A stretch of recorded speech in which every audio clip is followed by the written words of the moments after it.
ito ay rated SPG. Striktong patnubay at gabay ng magulang ang kailangan. Maaaring may masiselang tema, lengguwahe, karahasan, sexual, horror o droga na hindi angkop sa mga bata. Dahil nga sa sinapit nga nito ni Bogs ay nalaman na nga ni Annalyn na si Moira nga talaga ang may kasalanan ng lahat.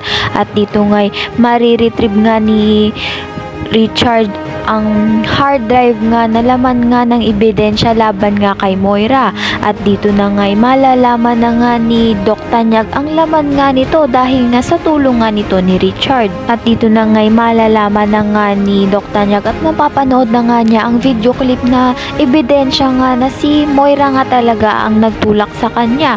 Ngunit ito nga si Moira ay gagawa pa rin nga ng paraan upang ang matakasan ng kanyang kasalanan. At ito nga si Annalyn ay susugurin nga itong si Moira at magpang-abot nga sila nito ni Zoe dahil nga alam na nga nito ni Annalyn ang katotohanan na si Moira nga talagang may kasalanan ng lahat at siya nga ang tumulak nga dito kay Doc Tanyag.